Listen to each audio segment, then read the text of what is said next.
Hey, Ray, one of the things you do write about is China. Some would argue that you have a generous or more sympathetic view to China than perhaps some of the most hawks, if you will, about China. But you think that there's sort of an inevitability to the transfer of wealth of sorts. Well, okay, two things. China, transfer of wealth. I just know China very well, and I come as a perspective, with a perspective as an investor. I've been going there since 1984. I know leaders, and I know how they're thinking, and I know the moves that they're making in a detailed way. And I'm just trying to share what that perspective is, because I think a lot of people make stereotypical moves, and I think you have to really understand. First thing you have to understand, because it has been a remarkably successful place. Since I started going there in 1984, per capita has increased by 26 times and so on. So to not understand it or to approach it with a great bias is a great disservice. Okay. In terms of the element of let's say a transfer of wealth, or let's call it common prosperity. Yes, there's a world in this world right now. There's a move to common prosperity. I think that that move, what does it mean at a technical level? That's not take your money away. But here, I would say what are called progressives here are much more left than what we would call progressives or whatever the Chinese policies are doing. But yes, worldwide, there has to be common prosperity, or let's call it broad prosperity. And the question is whether that's going to come about by productivity or not. It doesn't mean that you're going to have like a communism that's going to take all of that. There's going to be a lot of productivity in China. And so, again, diversifying the portfolio. You look at the United States elsewhere, you have to diversify. Bine v-am găsit, doamnelor și domnilor! Iată-ne din nou împreună pe canalul de YouTube Investitorul Inteligent, aici unde rămânem alături de dumneavoastră pe drumul spre independență financiară.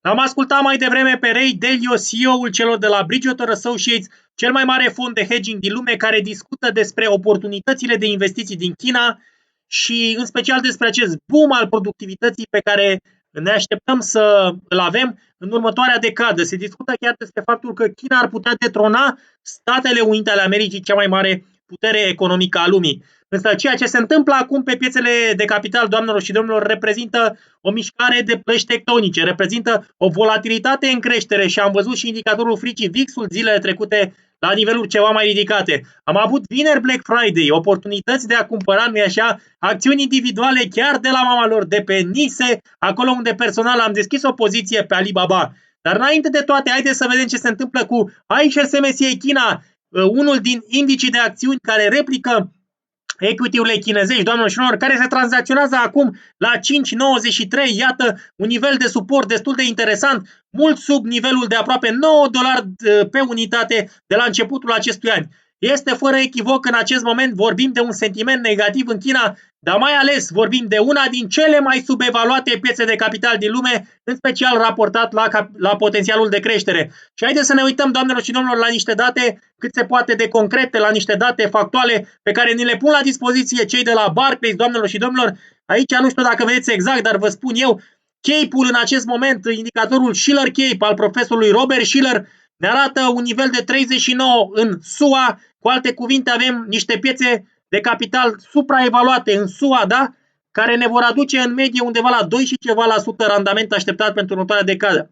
În același timp însă, din punct de vedere relativ, equity-urile din China sunt de aproape 3 ori mai ieftine, se tranzacționează la un CAPE de 16 și au un earnings yield, un randament așteptat de peste 6-7% pentru următoarea decadă. Vedeți aici și în anul 2007, când equity-urile chinezești aveau un CAPE de 55, erau extrem de supraevaluate și ca urmare, anii care au urmat au adus randamente nesatisfăcătoare investitorilor. Din păcate, mulți fac confuzia asta, se uită la acele piețe care performează bine crezând că acțiunile alea sunt mai bune. Nu, înseamnă că au performat mai bine recent și avem acel recency bias. Deci este foarte probabil ca decada care va urma să fie exact invers. Acest lucru s-a întâmplat și în anii 2000, când am avut bula.com în America, când CAPE-ul acțiunilor americane era de 47, dacă nu greșesc, și ulterior știți ce s-a întâmplat? Am avut o decadă pierdută pentru indicele american S&P 500. Acum, doamnelor și domnilor, acțiunile din China, această super putere care este posibil să detroneze SUA, discută Ray Dalio de acest boom al productivității, se tranzacționează de 3 ori mai ieftin decât acțiunile americane și deci, în termeni relativ, sunt mult subevaluate, doamnelor și domnilor. Să nu uităm faptul că în ultimii 10 ani am avut de-a face și cu niște dobânzi foarte mici pe piața de capital, dobânzi care au impulsionat această creștere specială a acțiunilor tehnologice americane și care și-au maximizat profiturile. Însă, dacă acum discutăm despre o schimbare de trend, dacă se discută despre potențialul de majorare a ratelor de dobândă, dacă vorbim de aceste presiuni inflaționiste care își fac apariția peste tot în lume, atunci este posibil să asistăm și la un reflation trade, este posibil să asistăm la o performanță mai bună a acelor companii value, companii ciclice în general din zona țărilor emergente, dar mai ales a companiilor care sunt subevaluate, cel puțin în termeni relativ, și avem, doamnelor și domnilor, piața din China, care este acum poate unul din cele mai interesante beturi relative pentru cei care au o alocare tactică bazată pe valuation, așa cum eu am deja, doamnelor și domnilor, și cei care sunt curioși să vadă, sigur că toate aceste mișcări din portofoliul meu investițional se pot și abona. Patreon.com/investor inteligent, aici unde ofer cu transparență acces la toate mișcările mele din portofoliu și toată munca de research pe care o efectuez în domeniul piețelor de capital, căutând, bineînțeles, acele oportunități și să profit de ele, așa cum se vedeți în aceste momente, să profit de volatilitatea atunci când apare. Volatilitatea este un risc în termen de drawdown, dar poate fi și o oportunitate pentru că schimbă cu totul paradigma risk-reward. Uitați-vă, de exemplu, la Alibaba, că și despre ea discutam, acest gigant monopolist din China, care știți că a fost și amendat în acest an pentru practici neconcurențiale, este totuși o companie de creștere, o companie extrem de profitabilă. Uitați-vă, se tranzacționează acum la $122, de la un maxim de peste $300 la finele anului trecut. Păi scuzați-mă, downside-ul este limitat, da, avem zonă de suport la 110, mai avem una pe la 80, greu de crezut că această acțiune va scădea sub $100 per unitate, dar oricum, riscul este scăzut, dar pe când return-ul poate fi de multipegăre. Cu alte cuvinte, este mult mai puțin riscant Alibaba la $120 decât era la 300, cu toate că cei mai mulți investitori de retail ce fac? Se uită la acțiunea ca super format recent, se uită la acest momentum negativ și deci nu sunt atrași, pentru că mulți dintre ei fac speculații, pariază pe creșterea sau scăderea în prețul unui activ și nu se uită la valoarea fundamentală. Valoarea fundamentală care este foarte atrăgătoare în acest moment, doamnelor și domnilor, pentru Alibaba, cu toate că acțiunea s-a corectat cu aproape 50% în acest an. Vorbim în acest moment de un price-earning ratio de 18 sau chiar 17 după ultimele evoluții ale prețului. Vorbim în egală măsură de un price-to-forward earnings de 15 și, bineînțeles, vorbim de asemenea de un enterprise value pe EBITDA de 11,6 în acest moment. Știm că enterprise value pe EBITDA este cel mai relevant metric, cel mai relevant multiplu de piață, pentru că este cât de cât stabil, spre deosebire de price to earnings, care este foarte volatil. Avem acea fluctuație foarte mare a rezultatelor nete ale companiilor de la o raportare financiară la alta.